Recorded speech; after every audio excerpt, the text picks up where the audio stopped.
I was cooking soup when it happened, and I remember that detail so clearly because it was such an ordinary moment. One of those quiet, almost forgettable evenings that make up most of life.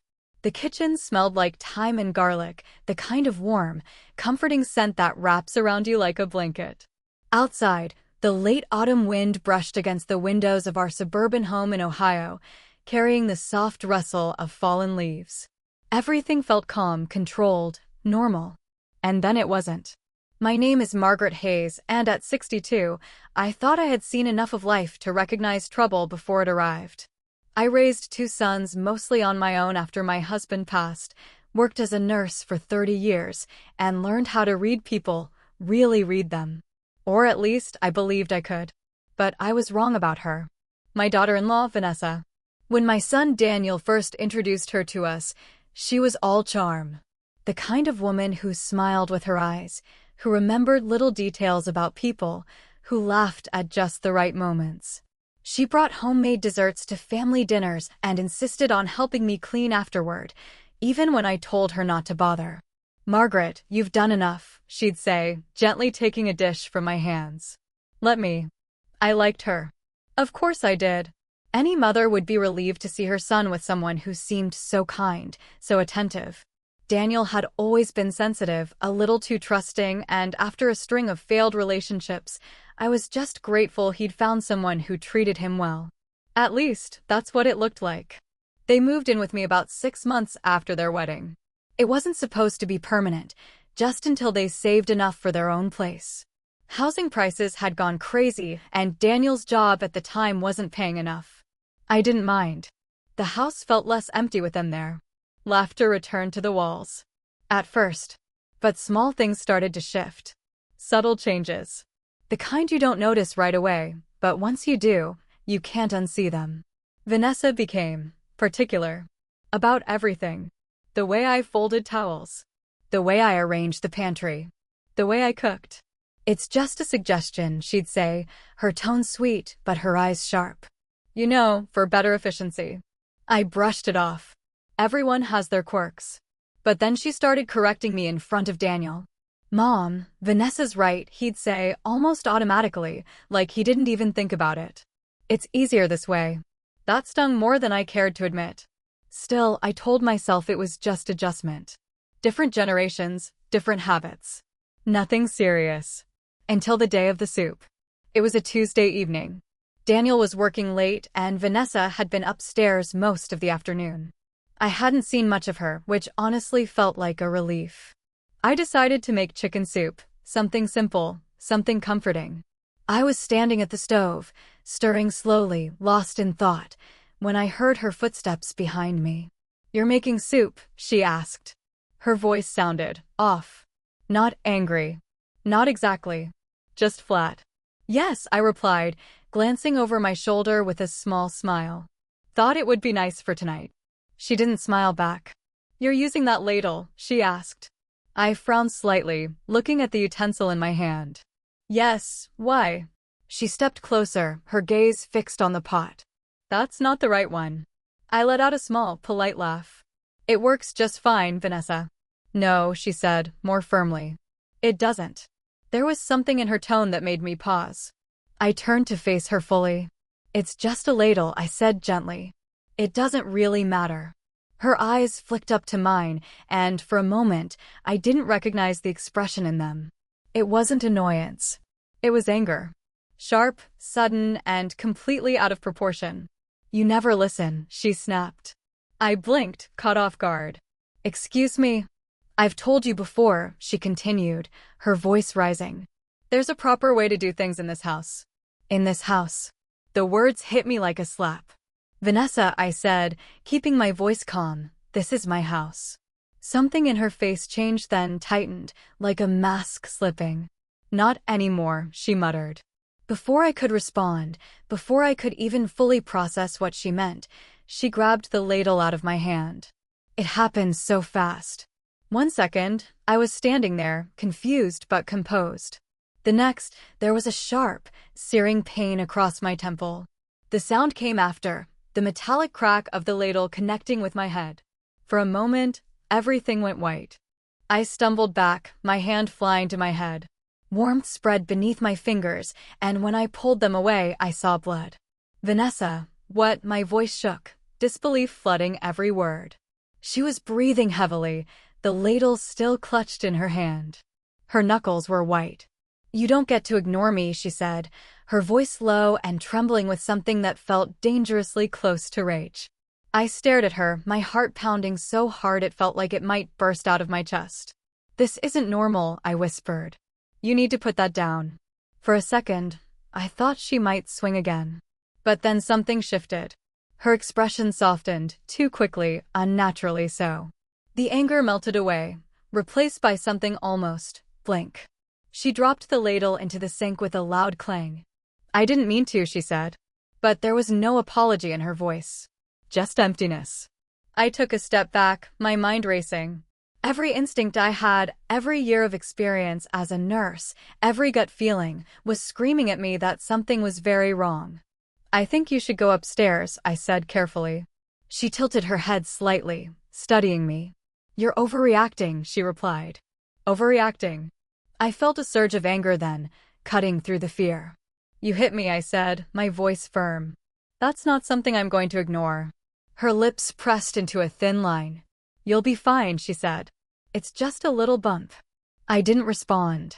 Instead, I reached for a towel and pressed it against my head, trying to stop the bleeding. The room felt different now. Smaller. Tighter. Like the walls were closing in. Vanessa turned away from me, as if nothing had happened, and walked toward the stairs. "Dinner will burn," she said over her shoulder. And then she was gone. I stood there in the kitchen, the soup still simmering on the stove, the scent that once felt comforting now making me nauseous. My hands were shaking. I should have called the police. I know that now. But in that moment, all I could think about was Daniel. How would he react? Would he believe me? Or worse, would he defend her? I cleaned the wound as best as I could, my nursing instincts kicking in despite the chaos in my mind. It wasn't deep enough for stitches, but it would bruise. Badly. I glanced at the clock. 6:47 p.m. Daniel would be home soon. Part of me wanted to pretend nothing had happened. To smooth it over, keep the peace, avoid confrontation. But another part, the stronger part, knew that wasn't an option. Something had broken in this house. And I had a terrible feeling it wasn't just the surface. It was deeper. Darker. And this was only the beginning. The house didn't feel like mine anymore after that moment, and I don't mean that in the dramatic sense people sometimes use when they're upset. I mean it literally felt unfamiliar, like every corner held something unpredictable, like the walls themselves were listening. I stayed in the kitchen for a long time after Vanessa went upstairs, longer than I should have, just standing there with a towel pressed to my head, staring at the stove as the soup continued to simmer. I eventually turned the burner off, though I don't remember making the decision. My body was moving on instinct, while my mind lagged behind, trying to catch up with what had just happened. I cleaned the counter slowly, mechanically, as if restoring order to the kitchen could somehow restore order to everything else. It couldn't.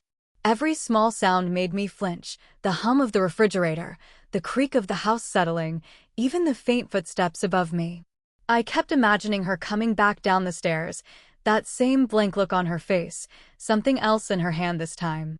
By the time I heard Daniel's car pull into the driveway, my nerves were stretched so tight I thought I might snap. Headlights swept briefly across the living room wall, and I froze. This was it. I had spent the last 20 minutes going back and forth in my head, rehearsing what I would say. Your wife hit me. Too blunt. There was an accident. Too soft. Something's wrong with Vanessa. Too vague. None of it felt right. The front door opened, and Daniel stepped in, shrugging off his jacket like it was any other evening. Hey, Mom, he called out casually. Something smells. He stopped mid-sentence as he walked into the kitchen and saw me. His expression changed instantly. What happened? I lowered the towel slightly, and his eyes locked onto the bruise already forming along my temple. My voice caught, and I hated that. I didn't want to sound weak. I had an incident. An incident, he repeated, stepping closer. Mom, you're bleeding. It's not as bad as it looks, I said quickly, though even I could hear the strain in my voice. How did it happen? There it was. The question I'd been dreading. I opened my mouth, but before I could answer, we both heard footsteps descending the stairs. Vanessa. She appeared in the doorway a second later, completely composed. If I hadn't known what had happened, if I had just walked in at that moment, I would have seen nothing but a calm, slightly concerned woman looking at her husband and mother-in-law. "Oh my God," she said, her voice soft with what sounded like genuine worry. "Margaret, what happened?" I stared at her. For a split second, I wondered if I had imagined the whole thing. But no, my head still throbbed, and the faint metallic smell of blood lingered in the air. "Daniel just got home," she continued, walking over and placing a gentle hand on his arm. I was about to tell him. She slipped. Slipped. The word echoed in my mind. "I didn't slip," I said quietly. Daniel looked between us, confusion flickering across his face. "Wait, what?" Vanessa didn't even hesitate. She was cooking, and I heard a noise. When I came downstairs, she was already holding her head.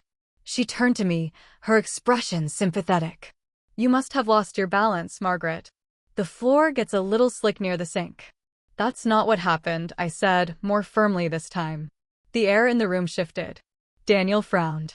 "Then what did happen?" I looked at him, really looked at him, and for a moment, I saw the little boy he used to be.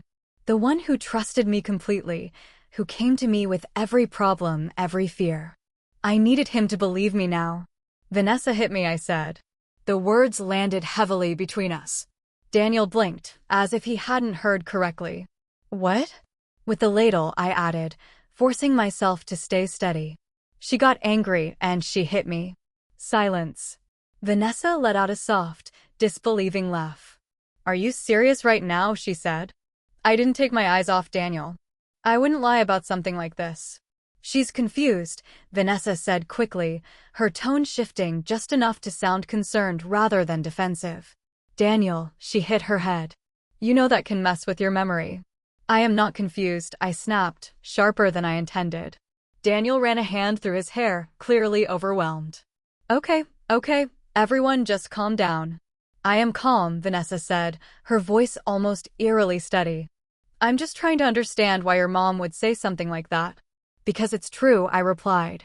She looked at me then, and for a brief moment, that same cold anger flickered in her eyes again.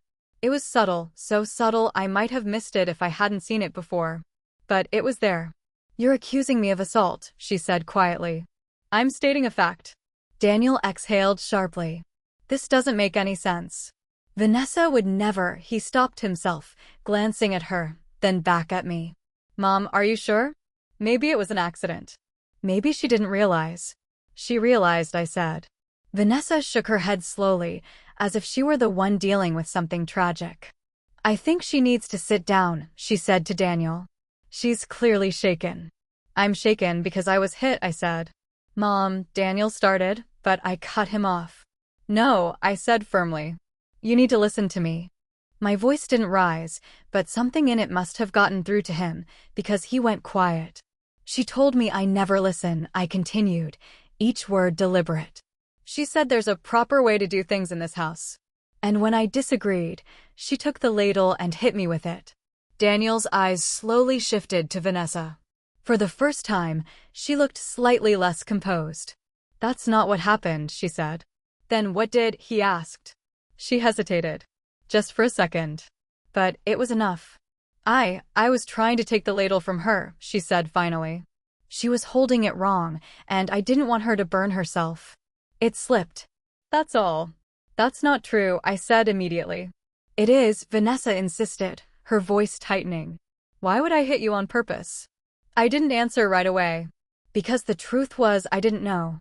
And that scared me more than anything. "I don't know why," I said finally. "But you did." Daniel looked between us again, the conflict clear on his face. "I need a minute," he muttered, stepping back. "This is a lot." He walked out of the kitchen, heading toward the living room. Vanessa and I were left alone. The moment he was out of sight, her entire demeanor changed. The softness disappeared. The concern vanished. And what replaced it was something much colder. "You shouldn't have said that," she whispered. A chill ran down my spine. "I'm not going to lie for you," I replied, keeping my voice low. Her lips curved into a faint, humorless smile. "You think he's going to believe you?" "I think he'll figure out the truth." She stepped a little closer, just enough to make the distance between us feel uncomfortable. "You don't understand how this works," she said. "Then explain it to me." Her eyes locked onto mine, unblinking. "He already doubts you," she said softly. "You hesitated when he asked what happened. You looked unsure." I didn't. I felt my stomach drop slightly, because there was a grain of truth in that. "And he loves me," she continued. "That matters more than anything you say."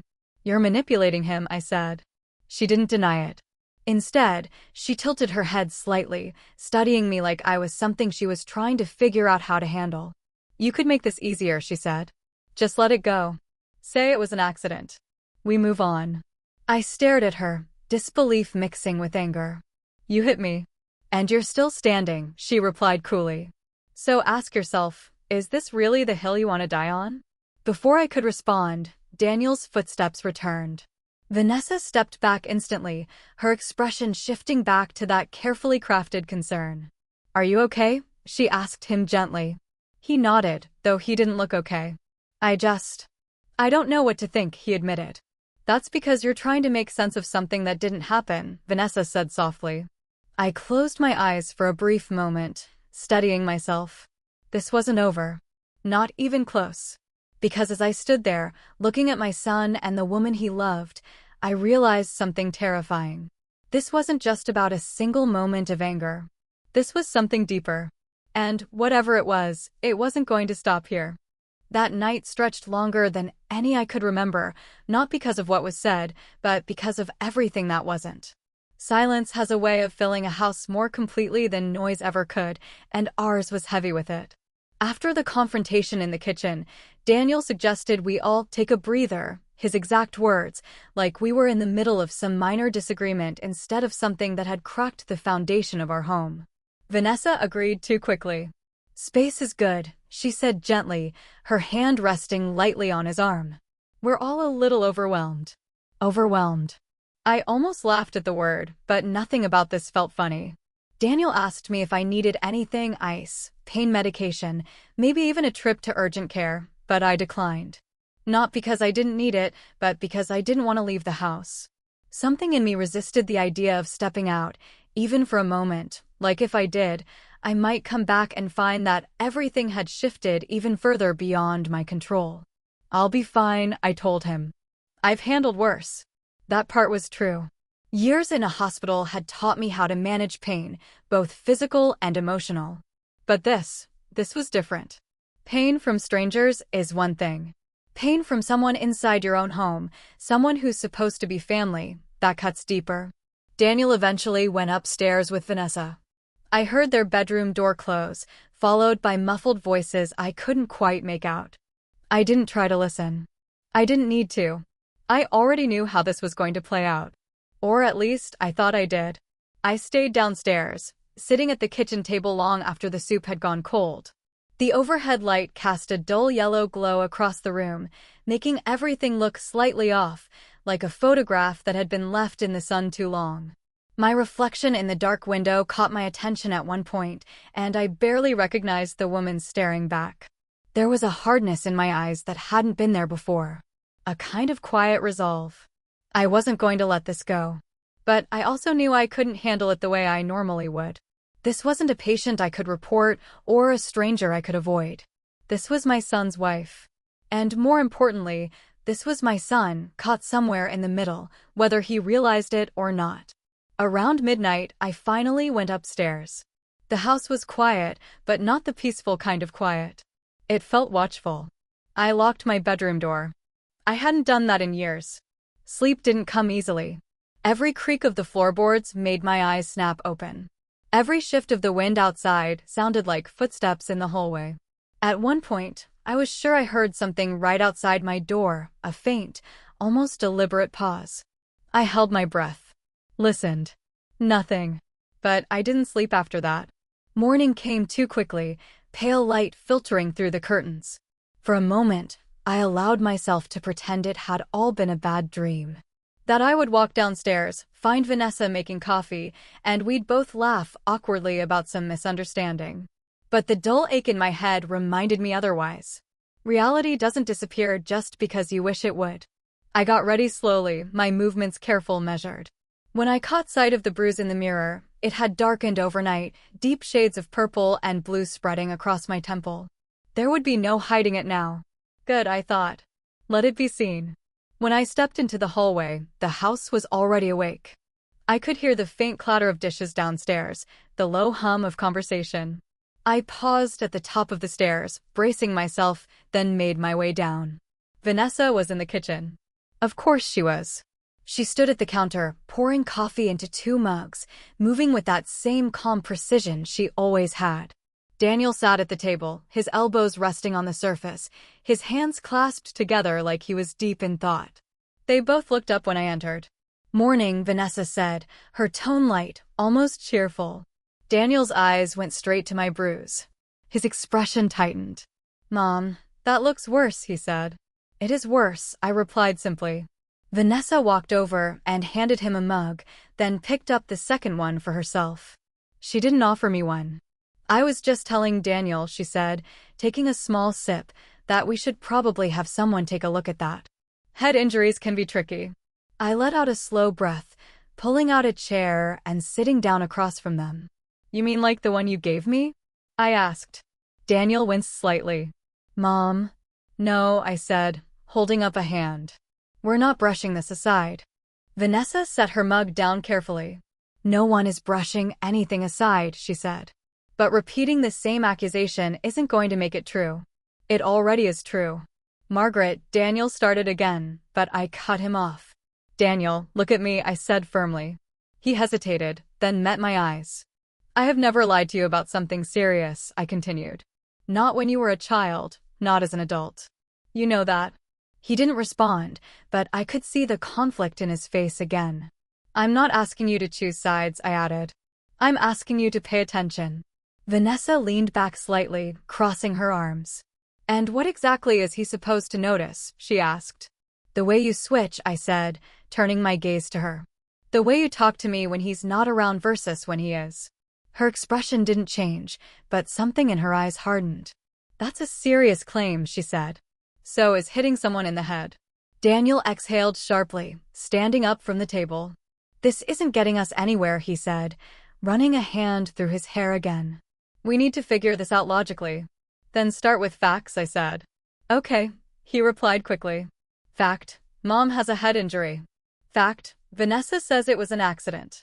Fact, Mom says it wasn't." "That's not enough," I said. "It's what we have," he insisted. Vanessa stepped closer to him, placing a hand on his shoulder. "Maybe we should focus on solutions instead of blame," she suggested softly. "We can't change what already happened." Her tone was calm, reasonable, convincing. And that's what made it so dangerous. I watched Daniel's posture shift slightly, the tension in his shoulders easing just a bit under her touch. "You see that?" I said quietly. He looked at me confused. "See what?" "How easily she redirects you." "That's not." "It is," I interrupted. "Every time things get uncomfortable, she changes the direction of the conversation." Vanessa let out a small, controlled sigh. "Or maybe I'm just trying to keep things from escalating," she said. "You mean from being exposed," I replied. That did it. The calm facade cracked, just for a second. Her jaw tightened, and she took a step toward me. "You need to stop," she said, her voice low. "Or what?" I asked. The question hung in the air. Daniel stepped between us, his hands raised slightly. "Enough," he said firmly. "Both of you." We went quiet. For a moment, the only sound in the room was the faint ticking of the clock on the wall. "I'm going to work," Daniel said finally, his voice strained. "I need time to think." "Daniel," Vanessa started, but he shook his head. "No," he said. "I can't deal with this right now." He grabbed his jacket and headed for the door, pausing only briefly to look back at us. "Please, just don't make things worse while I'm gone," he added. And then he left. The front door closed with a soft but final click. The moment he was gone, the air in the house changed again. It felt heavier, darker. Vanessa didn't move right away. She stood there, staring at the door for a few seconds, as if making sure he was really gone. Then, slowly, she turned to face me. And whatever mask she had been wearing dropped completely. "You just couldn't help yourself, could you?" she said. Her voice was different now. Not soft. Not controlled. Cold. "I'm not going to stay quiet about what you did," I replied. She took a step closer. Then another. "You're making a mistake," she said. "I don't think I am." She stopped just a few feet away from me, close enough that I could see every detail in her expression. There was no pretense left now. No charm. No warmth. Just something sharp and calculating. "You think this is about one moment," she continued. "One little incident in the kitchen." "It started there," I said. "No," she replied, shaking her head slowly. "It didn't." A chill ran through me. "Then where did it start?" I asked. Her lips curved into a faint, unsettling smile. "You really don't see it, do you?" she said. "That's almost impressive." "See what?" Her eyes locked onto mine, unblinking. "This house," she said softly. "This life. Daniel." My stomach tightened. "What about him?" She didn't answer right away. Instead, she walked past me, her shoulder brushing mine just enough to feel intentional. She stopped near the sink, picking up the same ladle from the night before, turning it slowly in her hand. "I've built something with him," she said, almost thoughtfully. "Something stable. Something that works." I watched her carefully, every nerve in my body on edge. "And you," she added, glancing over her shoulder at me, "you disrupt that." "I'm his mother," I said. "And I'm his wife," she replied instantly. "Which one of us do you think he's going to choose when it really matters?" I didn't answer. Because for the first time, I wasn't entirely sure. She set the ladle down with a soft clink, then turned to face me fully again. "You should have taken the easier option," she said. "You should have let it go." "And let you do this again?" I asked. Her smile widened slightly. "That depends," she said. "On what?" "On you." The room felt smaller again, just like the night before. And as I stood there, facing her, I realized something I hadn't fully understood until now. This wasn't over. It wasn't even close. Because whatever was happening here, it wasn't just about control. It was about something much deeper. And I had just made myself a direct obstacle in her path. The moment Vanessa said that depends on you, something inside me settled into place. Not calm, not exactly, but clarity. The kind that comes when fear stops being confusing and starts becoming specific. Whatever this was, whatever game she thought she was playing, it wasn't going to end on its own. And pretending it would was no longer an option. I didn't respond right away. I just stood there, watching her, letting the silence stretch between us. She seemed comfortable in it, almost energized by it, like she was waiting to see how I'd react. "I'm not afraid of you," I said finally. It wasn't entirely true, but it needed to be said. Her lips curved slightly, not quite a smile. "You should be careful with statements like that," she replied. "Sometimes they invite tests." "I'm not playing games, Vanessa." "Neither am I." The way she said it sent a cold ripple down my spine, because I believed her. This wasn't a game to her. It was something else, something more controlled, more deliberate. "I think you need help," I said, choosing my words carefully. She laughed then, a short, sharp sound that held no humor. "That's convenient," she said. "Paint me as unstable. That'll make your story easier to believe. You hit me. And you keep saying that like repetition equals proof." I clenched my jaw, forcing myself to stay steady. "Proof can be gathered." That caught her attention. Her eyes narrowed slightly. "What does that mean?" "It means I'm not as powerless here as you think." For the first time since this all began, I saw something shift in her expression that wasn't controlled, something quick and instinctive. Uncertainty. But it vanished just as fast. "You're bluffing," she said. "Am I?" We stood there for a few more seconds, locked in a quiet standoff. Then she shook her head slightly, as if dismissing me. "You're going to make things very difficult for yourself," she said, turning away. "And you already have," I replied. She didn't respond. Instead, she walked out of the kitchen, leaving me alone again. But this time, the silence felt different. Not empty. Charged. I didn't waste time. The moment I heard her footsteps fade upstairs, I moved. Not out of panic, but with purpose. Years of working in high-pressure environments had taught me how to act when something wasn't right, how to observe, how to prepare. The first thing I did was go to the drawer near the refrigerator where I kept an old spare phone. It wasn't anything fancy, just something I'd held onto after upgrading. I charged it, turned it on, and checked that it still worked. Then I placed it discreetly on a shelf in the kitchen, angled just enough to capture most of the room. If she thought there was no proof, I was going to change that. The rest of the day passed in a strange, tense quiet. Vanessa stayed mostly upstairs. I could hear faint movements, footsteps, doors opening and closing, but she didn't come down again. That alone felt intentional. Like she was recalibrating. Around noon, I called an old colleague of mine, Linda. We had worked together for over a decade, and while we weren't the kind of friends who spoke every week, there was a level of trust there that hadn't faded. Margaret, she answered, a hint of surprise in her voice. Everything okay? I need your advice, I said. There was a pause on the other end. That doesn't sound casual. It's not. I didn't give her every detail, but I told her enough. The incident, the denial, the tension in the house. I kept Vanessa's exact words to myself, though. They felt too specific. Too unsettling to repeat out loud just yet. When I finished, Linda was quiet for a moment. Margaret, she said carefully, this isn't just a misunderstanding. I know.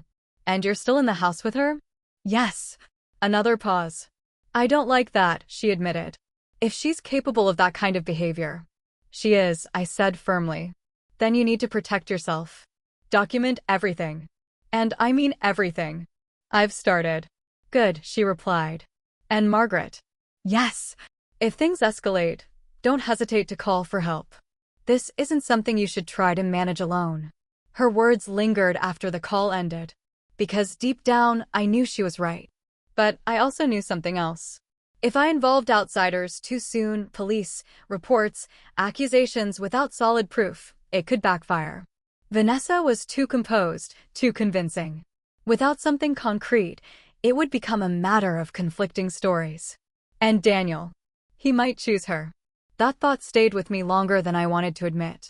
By late afternoon, the house felt like it was holding its breath. I went about small tasks, cleaning, organizing, anything to keep myself grounded, but my attention was always split, always listening, waiting. Around 5:30, I heard her coming down the stairs. Slow, measured. I stayed where I was, standing near the counter, pretending to focus on slicing vegetables.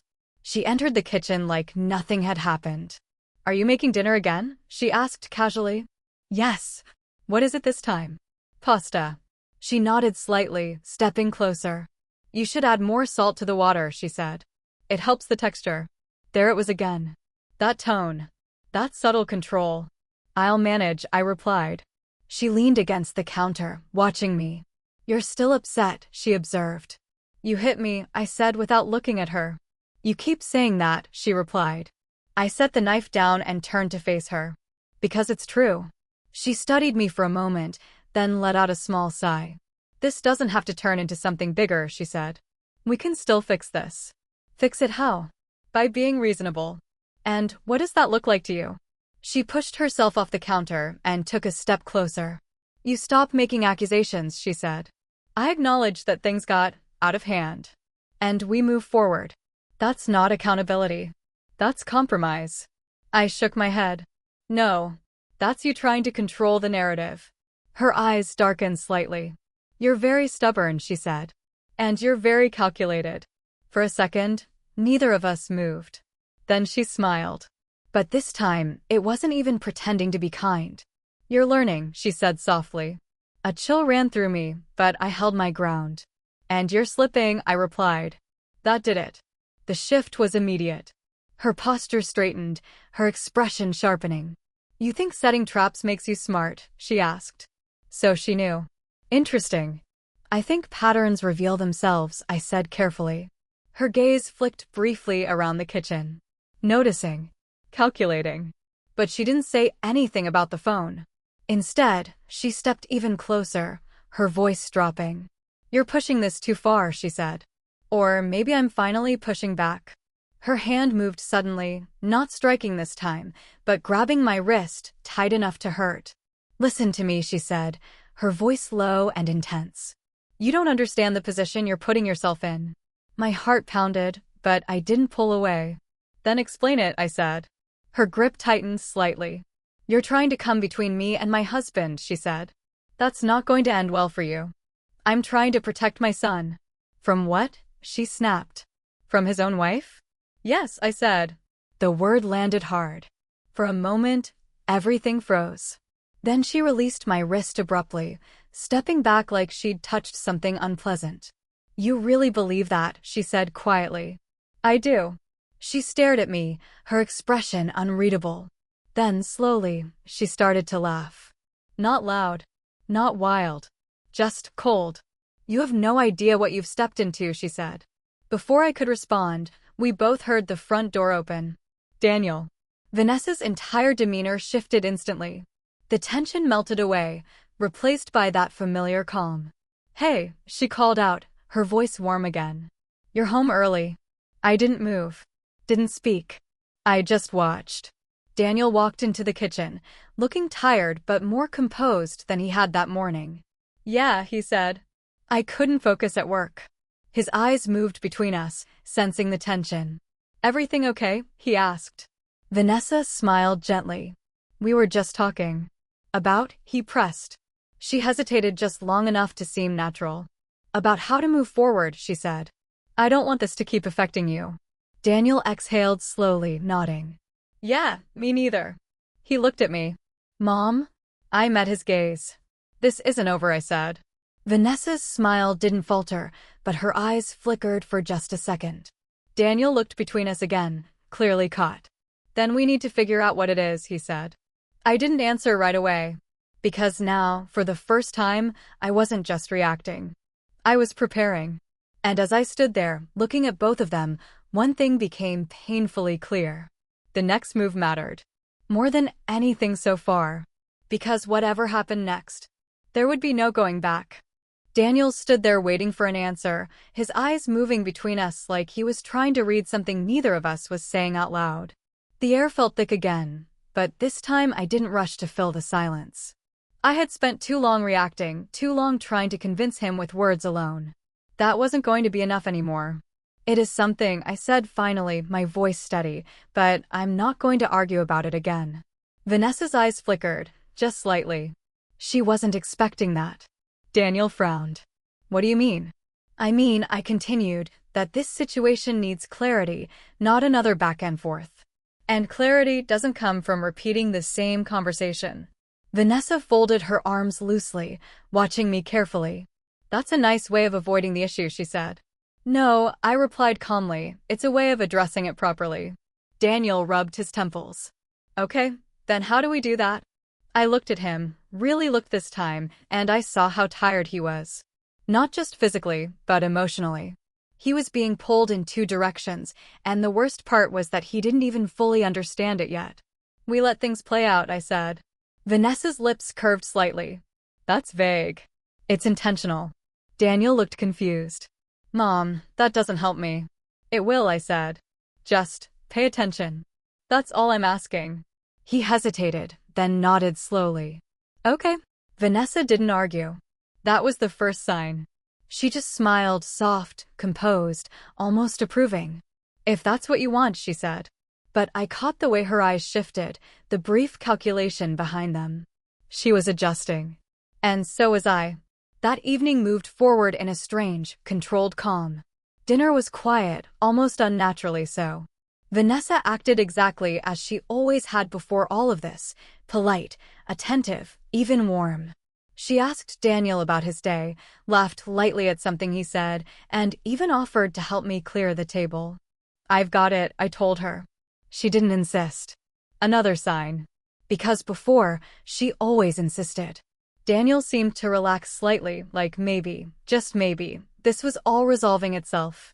I could see the hope in his posture, the way his shoulders loosened, the way he leaned back in his chair a little more comfortably. But hope, I knew, could be dangerous when it wasn't grounded in reality. After dinner, Daniel went into the living room to take a work call. I could hear his voice faintly, low, and focused. That left just the two of us again. Vanessa stood at the sink, rinsing a glass. I stayed where I was. Neither of us spoke for a moment. Then, without turning around, she said, "You think you're in control now." It wasn't a question. I didn't answer right away. "You've set your little trap," she continued, her tone calm. "You're waiting for me to slip again." I stepped a little closer, keeping my movement slow. "People reveal themselves eventually," I said. She turned off the water and dried her hands, then turned to face me. "And what if I don't?" she asked. "Then that tells me something too." She studied me for a long moment. "You're patient," she said. "I've had to be." Her gaze shifted briefly, just briefly, toward the shelf where the phone was hidden. There it was. Confirmation. She knew. But she didn't react the way I expected. Instead, she smiled. A real one this time. Not warm, not kind, but genuine in a way that made it even more unsettling.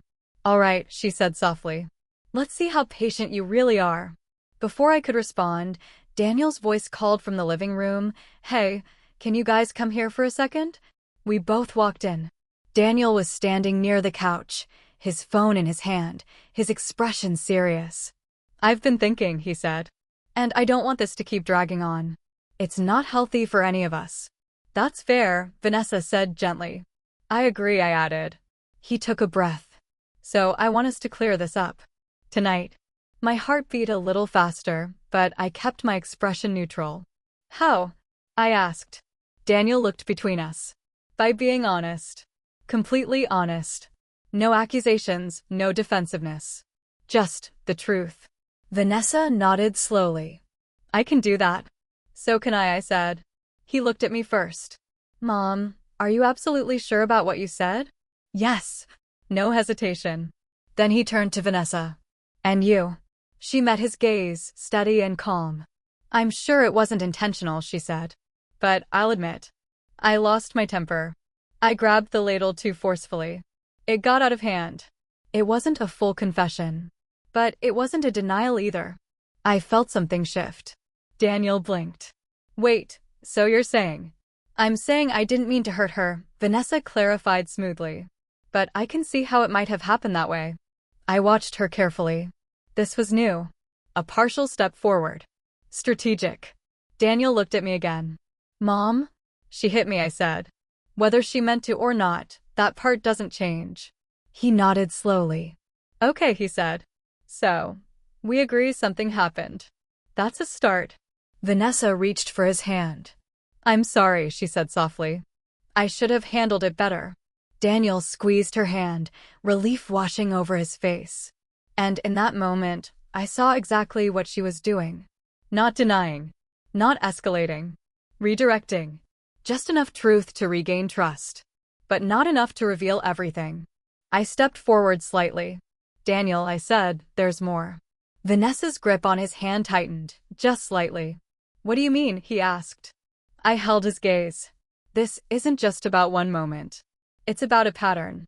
Vanessa let out a small sigh. "We're really going to keep doing this?" she asked. "Yes," I said.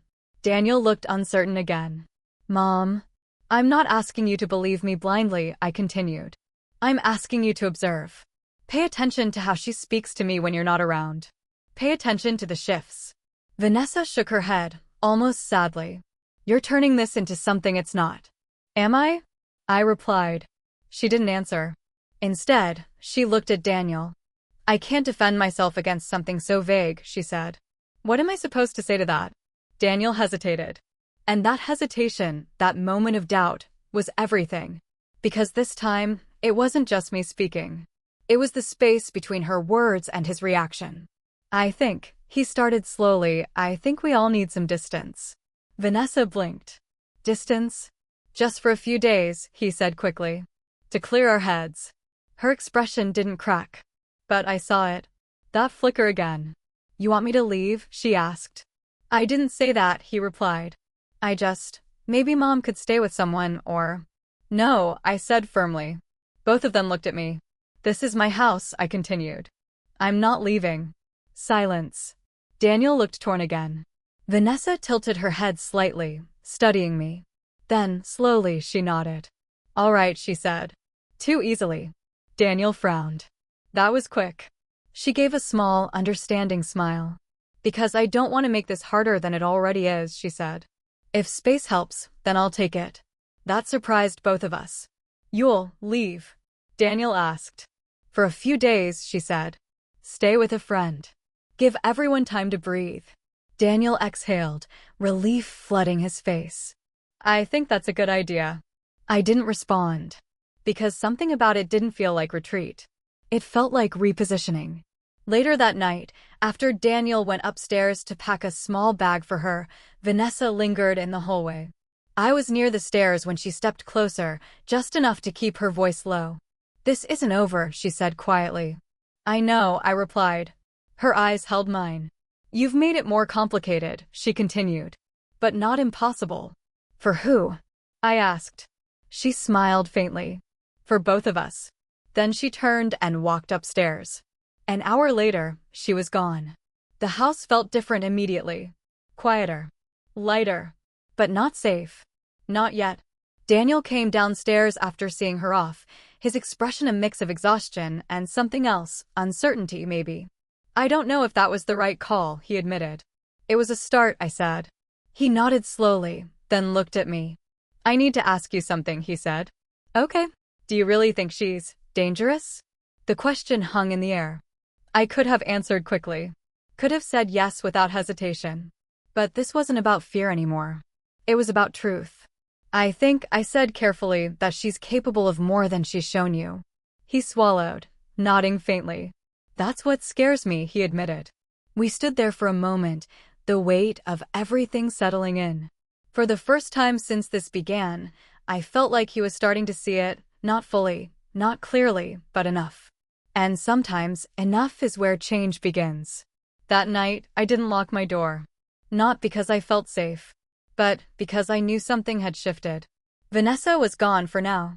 But whatever this was, whatever she had started, it wasn't finished. And as I turned off the lights and stood in the quiet house, one thought stayed with me, steady and unshaken. This wasn't just about surviving what had happened. It was about being ready for what would come next. Because one thing was certain. Vanessa would be back. And when she returned, everything would finally come to light.